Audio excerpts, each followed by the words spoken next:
जय श्री बिहारी जी की श्री राधे। बंधुओं, हम चाहे कहीं भी कुछ कर रहे हों, कोई भी कर्म कर रहे हों, सभी कर्मों के साक्षी श्री भगवान हैं।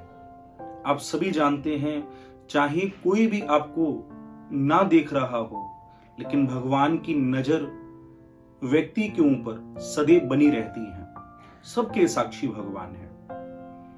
आप सभी अपने घरों में श्री लड्डू गोपाल जी की सेवा करते हो। वो जो लड्डू गोपाल हैं, पूर्व में वो लड्डू गोपाल श्री वृंदावन में ही उनकी विशेष सेवा हुआ करती थी, और आज वही लड्डू गोपाल जन जन के आराध्य बने। सभी के घर में श्री लड्डू गोपाल जी का वह स्वरूप विद्यमान है, और सभी बड़े भाव से लड्डू गोपाल जी की सेवा किया करते हैं। लड्डू गोपाल जी भाव के ठाकुर हैं, और ये बात भी याद रखें, वही सभी कर्मों के साक्षी भी हैं। बड़ी ही प्रचलित एक कथा है, आप सबको मैं सुनाऊं, आप बड़े ध्यान से सभी सुनिएगा। प्राचीन समय में एक बार उड़ीसा से एक वृद्ध ब्राह्मण और एक युवान ब्राह्मण दोनों यात्रा के लिए चलने लगे। जो वृद्ध ब्राह्मण थे वो बड़े धनाढ्य थे, और जो युवान ब्राह्मण थे वो धनहीन थे, लेकिन उनके हृदय में भाव बड़े प्रबल थे। जब यात्रा दोनों ब्राह्मण करने लगे, और यात्रा के बाद जब बद्रीनाथ केदारनाथ की यात्रा में चढ़ाइयां आने लगी हैं, तो उन चढ़ाइयों पर जो वृद्ध ब्राह्मण थे वो हिम्मत हार गए।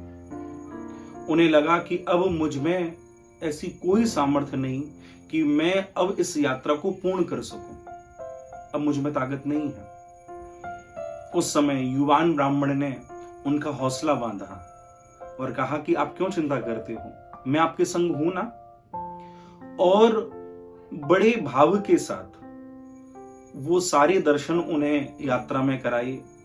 जब यात्रा पहाड़ों की पूरी हुई तो धाम वृंदावन दोनों चले आए, और जब वृंदावन में दोनों ने रात्रि में विश्राम किया, तो आज उस वृद्ध ब्राह्मण को यह आभास हुआ कि इतने दिव्य भाव से इतना समय निकालकर ये तो कोई अपना भी नहीं करता जो इस युवान ब्राह्मण ने मेरे लिए किया। मुझे इतनी सुंदर चारों धाम की यात्राएं कराई, मुझे वृंदावन लेकर आया, जिसने मुझे इतनी सुंदर यात्रा कराई है, तो मैं भी इस ब्राह्मण को कुछ ना कुछ जरूर दूं, कुछ दूं उसे। और तब सोचा क्या दूं, क्यों ना मैं अपने जीवन की सबसे बहुमूल्य वस्तु से दूं, सबसे बहुमूल्य वस्तु से दे दूं। और तब युवान ब्राह्मण को निकट बैठाकर कहा कि हे ब्राह्मण, यदि तुम मेरे संग नहीं होते तो मेरी यात्रा भी पूर्ण नहीं होती।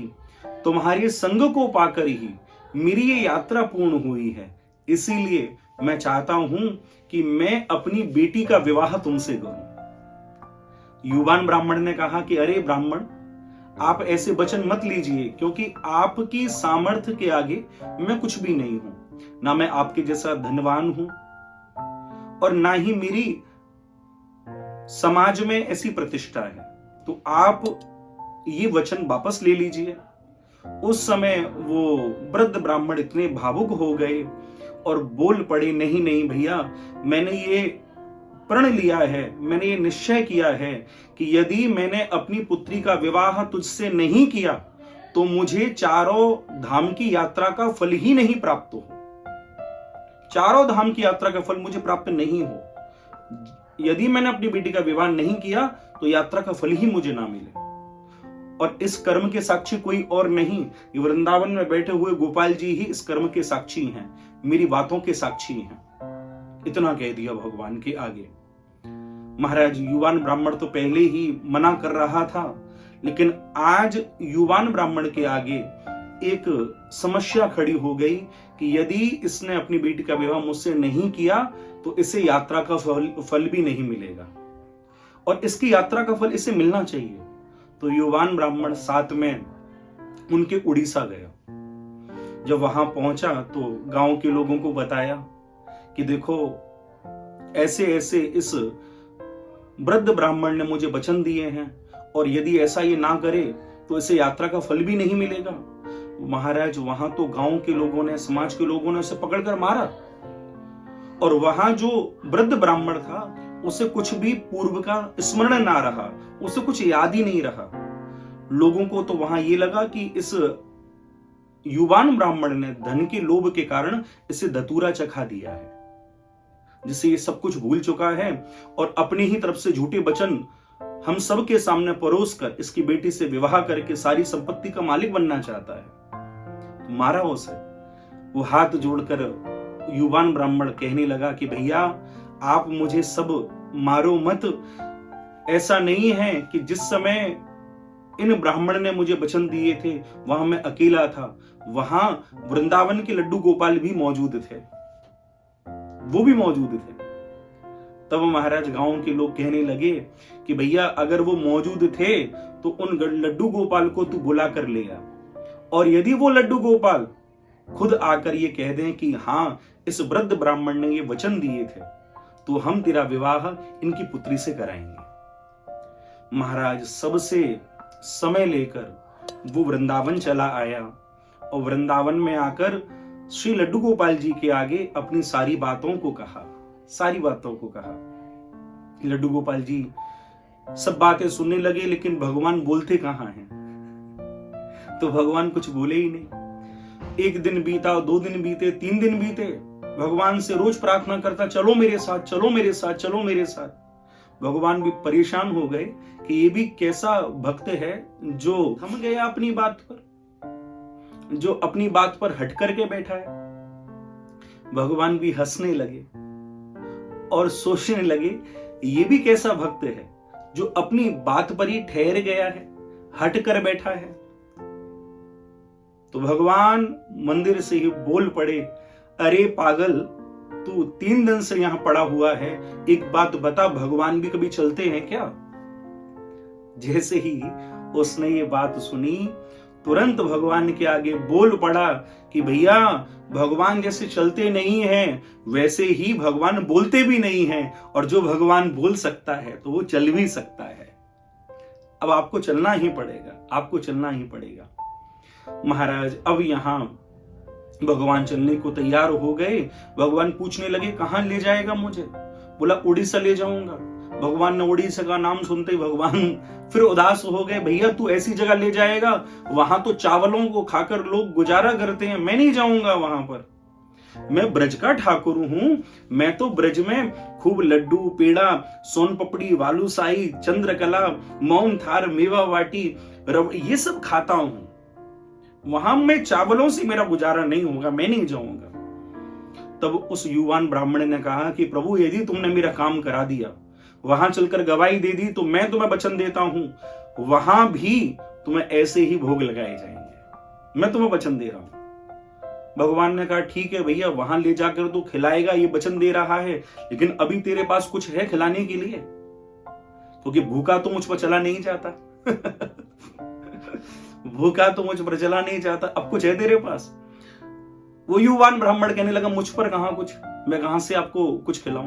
तो भगवान ने अपने गले का हार उतार कर दिया और कहा भैया इसको बेचकर आ, और रास्ते पर जब हमें तू ले जाएगा तो हमें खवाते हुए ले चलना, क्योंकि भूखा तो हम जा नहीं सकते। भगवान जाने को तैयार हो गए। महाराज रोज भगवान को रास्ते में प्रसाद का भोग लगाता, रोज भगवान के लिए कुछ ना कुछ पकवान बनाता, भगवान को खिलाता। भगवान ने वचन भी लिए थे कि देख जब मैं चलूंगा तो तू पीछे मुड़कर नहीं देखेगा, यदि तूने पीछे मुड़कर देखा मैं वहीं स्थिर हो जाऊंगा।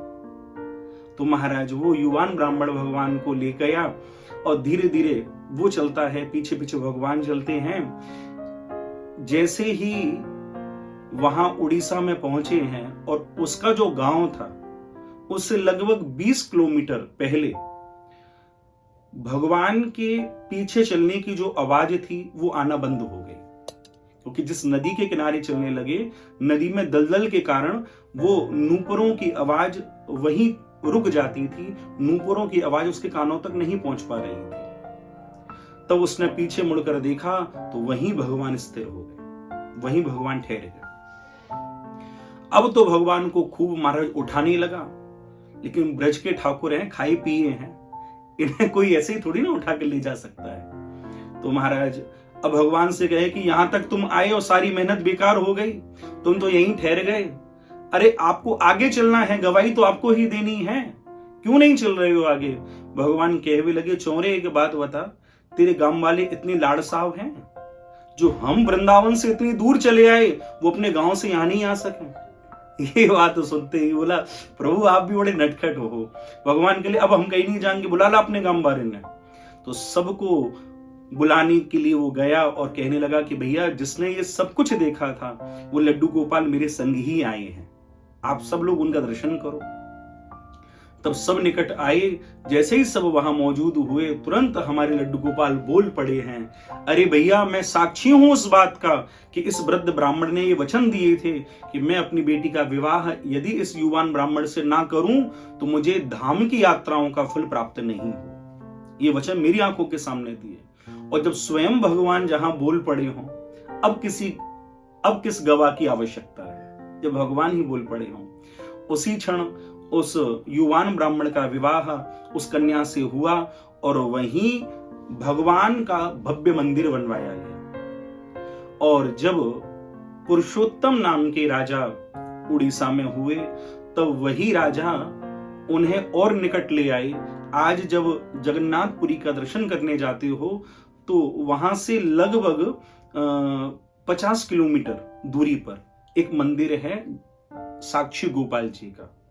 और ऐसा वहां के लोगों का कथन है, जो 4 धाम की यात्रा करके आता है अथवा जो भगवान जगन्नाथ के दर्शन करता है और उसके बाद यदि साक्षी गोपाल का दर्शन ना करे तो उसे जगन्नाथ की यात्रा का फल प्राप्त नहीं होता, क्योंकि उसकी साक्षी कौन लेगा, उसकी गवाही कौन देगा कि इसने दर्शन किए हैं, इसने यात्रा की है। तो उसकी साक्षी देने वाले कोई और नहीं है, उसकी साक्षी बनने वाले स्वयं वहां बैठे वहां विराजे साक्षी गोपाल जी हैं, जो हमारे ही ब्रज के ठाकुर हैं, जो वृंदावन से गए हैं। ऐसी अद्भुत कथा साक्षी गोपाल जी की है, जो स्वयं महाराज भक्त की गवाही देने के लिए वहां पहुंच पड़े हैं। तो आज आपके घर में भी जो लड्डू गोपाल बैठे हैं वो भी स्वयं जागृत हैं, और आज जो जो कर्म आप उनके लिए कर रहे हो, यही लड्डू गोपाल जी तो आपकी स्वर्ग में, वैकुंठ में, गोलोक में गवाही देने वाले हैं कि भैया धरती पर इसने मेरी खूब सेवा की है, अब ये गोलोक आया है, ये वैकुंठ आया है, इसकी सेवा द्वारपालो तुम खूब करो, गोप ग्वालो तुम खूब करो। ये वही तो उसका साक्षी बनेंगे, यही उसके साक्षी बनेंगे।